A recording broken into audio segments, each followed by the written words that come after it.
Analisa Falas. Analisa Falas. Analisa Falas Pas FM bersama saya Fahmi Andrian dan saya sudah tersambung bersama dengan Mas Diki Sutopo, analis PT Solid Gold Berjangka. Halo, selamat sore Mas Diki. Sore, Mas Fahmi. Apa kabar Mas Diki? Baik, gimana Mas Fahmi? Sehat? Sehat juga, baik juga. Ya rupiah kita juga hari ini lumayan baik lah ya. Betul. 14.070 untuk di awal pekan ini, hari Senin ini. Apa yang terjadi pada rupiah kita, Mas Diki? Ya, kalau misalkan saya melihat untuk di rupiah masih belum ada pergerakan yang signifikan bila dibanding dengan minggu kemarin. Namun masih tetap di area masih zona hijau ya. Jadi ada beberapa sentimen pasar global khususnya untuk di pekan ini. Yang timbul pertama adalah mengenai dari luar dulu ya, yaitu dari negosiasi antara Inggris dengan Uni Eropa yang orang lebih mengenal Brexit. Nah, Brexit ini belum ada terjadi kesepakatan. Namun kalau misalkan terjadi maka akses ini bisa terjadi penurunan dan bursa global akan bereaksi positif termasuk Indonesia. Ini yang pertama. Lalu yang kedua dari Amerika yang datangnya ada sentimen positif juga. Namun terkait negosiasi stimulus yang kemarin sempat tertunda, itu yang kedua yang mempengaruhi harga rupiah. Yang ketiga berasal dari data manufaktur, itu juga masih terlepas daripada merilis data manufaktur untuk kuartal 4 tahun 2020.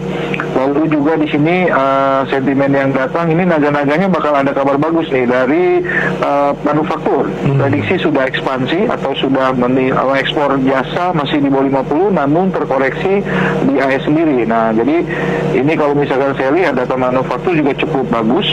Lalu yang terakhir dari BI sendiri yang membagikan sentimen untuk mengumumkan kebijakan suku bunga nih Mas Fahmi. Cuman kelihatannya BI sendiri bertahan karena kan bulan kemarin sudah turun ya.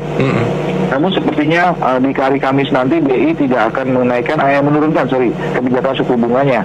Artinya kalau misalkan saya lihat secara global rupiah masih bertahan di level area 14.050 sampai dengan 14.130 Mas Fahmi untuk di rupiah.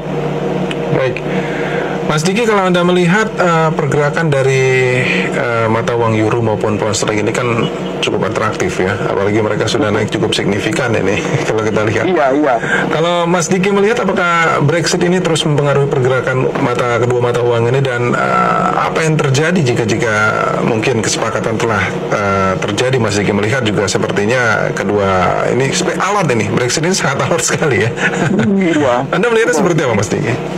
Ya, Brexit ini juga kami melihat dari kedua belah pihak ini sangat ngotot ya, artinya ngotot ini kebijakan dengan sikapnya masing-masing.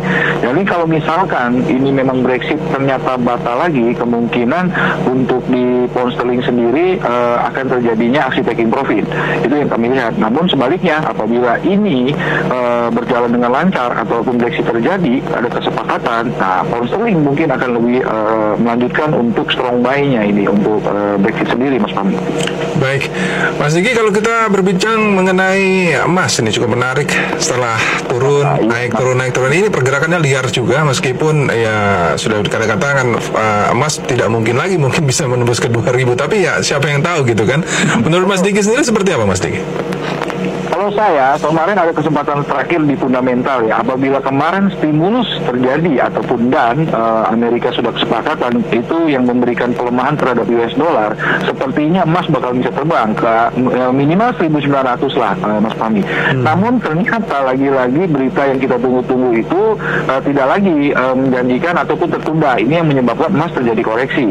Ada beberapa penggerak faktor harga emas untuk di minggu ini, kelihatannya akan melanjutkan koreksinya, yaitu pertama karena faktor di jumlah coronavirus yang di AS meningkat, lalu ada lockdown juga lagi yang terjadi di Jerman, stimulus fiskal, serta mandeknya Brexit lagi-lagi karena Brexit, serta nanti ada pertemuan The Fed dengan data makroekonomi yang terjadi di minggu-minggu ini, Mas Fahmi.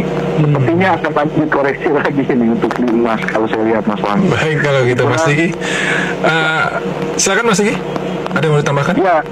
area di emas, maksud saya tadi yang terakhir, kemungkinan akan koreksi sampai di $1.818 per troy ounce sampai dengan $18.66 per troy ounce untuk range harga emas di pekan ini, Mas Fahmi. Baik, kita lihat saja apa yang terjadi pada emas dan rupiah kita, Mas Diki ya, meskipun ditutup stagnan ya nih rupiah dibandingkan Jumat kemarin ya, tapi mudah-mudahan saja sentimen-sentimen baik ini bisa menjadi katalis yang cukup baik ya ke depannya buat rupiah kita, Mas Diki. Betul, Mas Fahmi.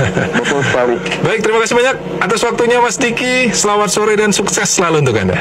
Selamat sore, terima kasih, sukses untuk mitra bisnis. Analisa Falas bersama Diki Sutopo, analis PT Solid Gold Berjangka, saya Fahmi Andrian.